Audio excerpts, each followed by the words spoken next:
He said the bus driver didn't even ask what happened. And nobody said anything to George, who was always bullying. When the bus arrived at school, Mrs. Jones marched him into the principal's office. Yes, Nathan was having a terrible day. Nathan asked if he could just go home and not come back. Mrs. Moore said that she could see how Nathan was not having a very good day. She promised that she would do some investigating and she would talk to Nathan at lunchtime.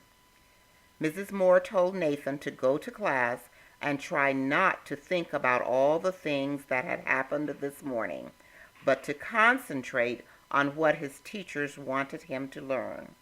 She invited Nathan to bring his lunch and eat with her.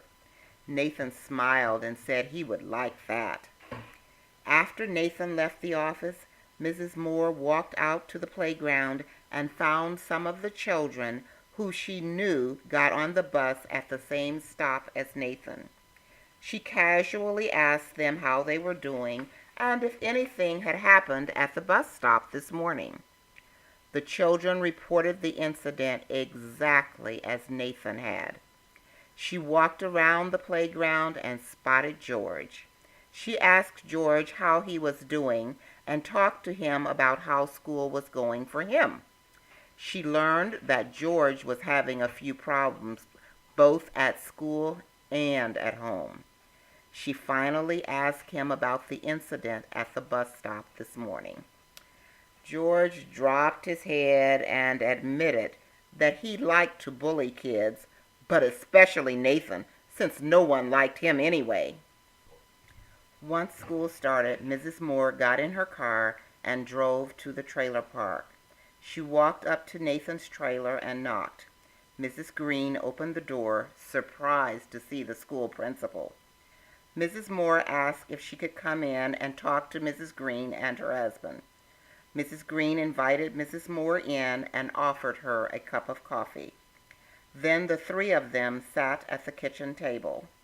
After a few minutes of small talk about the weather and the economy, Mrs. Moore explained that she was concerned about Nathan and his self-esteem. She said that she was aware that he was a big boy and somewhat awkward. She explained how she watched him lumbering down the halls at school. Mrs. Moore said that Nathan was large for his age, but as he grew older, his size could become an asset.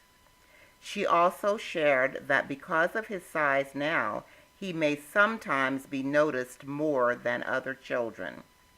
She began to talk about the incident at the bus stop, and Nathan's dad immediately jumped in, saying that he would take care of Nathan when he got home. Mrs. Moore explained that that was not necessary, but that she shared the incident to let them know that the driver could have handled the situation differently. She explained that the driver had jumped to conclusions without checking to see what had really happened. She then explained how Mrs. Jones, the bus duty teacher, had marched Nathan into her office again without checking to see what had really happened. With that, Nathan's mom sat up and said that they sometimes did the same thing. Mr. Green said that he had actually done it that very morning.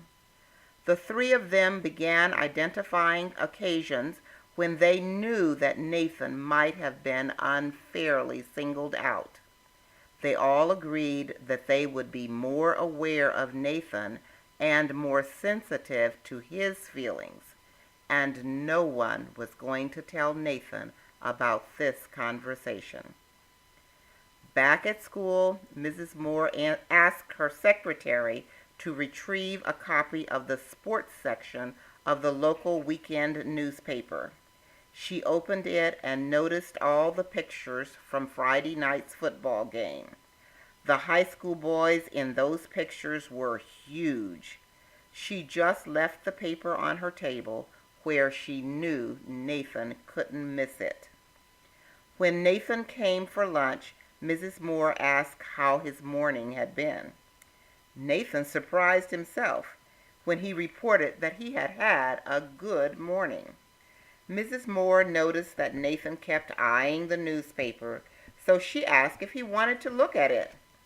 Nathan picked up the paper and said, "Wow, those guys are really big." That was Mrs. Moore's opportunity to talk about how when those boys were in elementary school, they might have been bigger than most of their classmates, but how they must have worked hard to be physically fit, studied, and stayed out of trouble. She said that she was sure some of them would be offered scholarships to college. Nathan perked up and he seemed to garner a little pride in his size.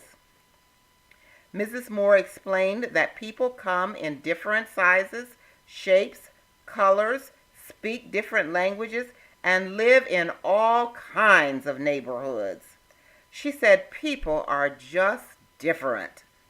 She talked about how she wasn't very popular herself when she was in school and how her family was very poor. She told Nathan how she loved to read, so she read a lot and found that by reading she could imagine herself in many different places. She shared how she studied and got a scholarship when she finished high school. Nathan said, "Wow, and now you are the principal." Mrs. Moore looked at Nathan and said, "Yes, I am." At the next staff meeting, Mrs. Moore said that she wanted to tell her staff a story. She began by telling of a young boy who lived in a trailer park. He was large for his age and not very well coordinated. She explained how he had gotten up in a small trailer one morning and walking down the narrow hall, he had accidentally stepped on the cat's tail. His dad scolded him, and he didn't like that because it was an accident. She went on to say that he walked into the bathroom. The door wasn't locked, but his younger sister was in there, and she screamed at him. At breakfast, he accidentally spilled his milk, and his mother told him he was clumsy. Running to the bus, he accidentally bumped into a little girl, and she fell and started to cry.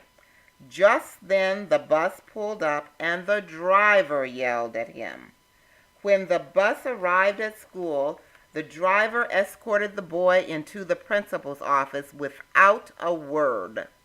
When the principal said good morning to the young boy, he began to yell at the principal. He wasn't angry at the principal. He had just had a really bad morning, and he exploded. The teachers began to discuss how easy it is to single out children who are different because of their size, the way they look, the color of their skin, or the language they speak. They began to share ways that they could be more sensitive and how they could help their students to be more sensitive. You could tell that the teachers were thinking about how they saw their students, and some may have even been thinking about Nathan. A month later, Mrs. Moore called Nathan to her office.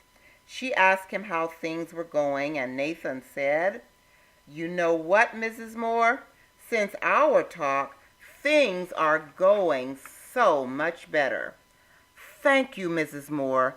Thank you for talking to me. You helped me a lot. I am doing better. I am not getting into trouble so much at home or at school."